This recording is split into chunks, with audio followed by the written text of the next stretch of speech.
اعوذ باللہ من الشیطان الرجیم، بسم اللہ الرحمن الرحیم۔ شروع اللہ کے نام سے جو بڑا مہربان اور نہایت رحم کرنے والا ہے۔ دوستو، یہ واقعہ آپ کو دنیا اور انسانوں سے پہلے کیا تھا اور اس زمین پر کیا چیزیں ہوتی تھیں اور زمین کن چیزوں سے بھری ہوئی تھی، آج اس میں آپ کو سارا واقعہ بیان کریں گے۔ ذرا اس ویڈیو کے ساتھ رہیں۔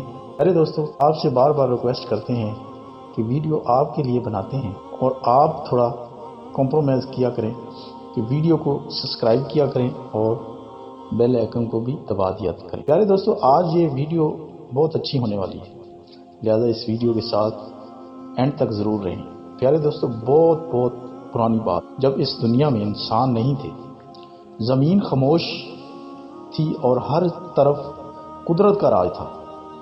اس زمانے میں اونچے اونچے پہاڑ، گہرے سمندر اور گھنے جنگل ہوا کرتے تھے۔ انسانوں سے پہلے زمین پر بڑے بڑے جانور رہتے تھے جنہیں ڈیناسور کہا جاتا ہے۔ پیارے دوستو، کچھ ڈیناسور اتنے بڑے تھے کہ ان کی گردنیں آسمانوں کو چھوتی تھی، کچھ تو اتنے تیز تھے کہ ہوا کی طرف دوڑتے تھے۔ اس وقت نہ گھر تھے، نہ شہر، نہ گاڑیاں اور نہ ہی موبائل فون، صرف جانور تھے، پرندے تھے اور خاموش جنگل جہاں فطرت بولتی تھی۔ پھر اللہ تعالیٰ کے حکم سے وقت بدلنے لگا، ڈیناسور ختم ہو گئے اور نئے جانور پیدا ہوئے۔ تو زمین آہستہ آہستہ انسانوں کے لیے تیار ہونے لگی، فطرت نے نیا روپ اختیار۔ آخرکار اللہ تبارک تعالیٰ نے انسان کو پیدا کیا اور اسے عقل اور سمجھ عطا کی۔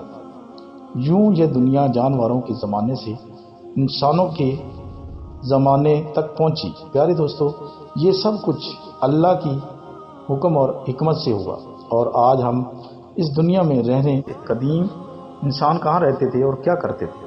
جب انسان نئے پیدا ہوئے تو اس وقت نہ گھر تھے اور نہ ہی شہر۔ قدیم انسان زیادہ تر جنگلوں، پہاڑوں اور غاروں میں رہتے تھے۔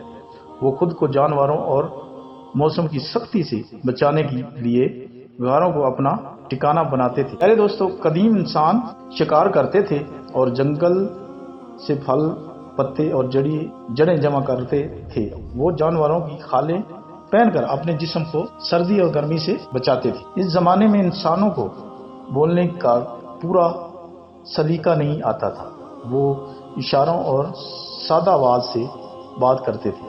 وہ آگ جلانا سیکھ گئے تھے جس سے انہیں روشنی، گرمی اور کھانا پکانے میں مدد ملتی تھی۔ آہستہ آہستہ انسانوں نے ایک جگہ رہنا سیکھا، گھر بنائے، کھیتی باڑی شروع کی اور گاؤں اور شہر بسنے لگے۔ انسان جنگلوں اور غاروں سے نکل کر آج کی جدید زندگی تک پہنچا۔ یہ سب اللہ تعالیٰ کی دی ہوئی عقل اور سکھانے کی طاقت کا نتیجہ ہے۔ پیارے دوستوں، انسان اللہ تعالیٰ سے محبت اور اخلاق سے پیش آتا ہے۔ انسان اللہ سے بہت محبت کرتا ہے اور اللہ بھی انسان سے بہت محبت کرتا ہے، لہذا خود بھی اللہ کو یاد کیا کریں اور بچوں اور بڑوں کو ہدایت کا مشورہ دیا کریں۔ اللہ پر رحم فرمائے۔ ویڈیو اچھی لگی ہو تو اس کو سبسکرائب اور لائک اور شیئر کر دیں۔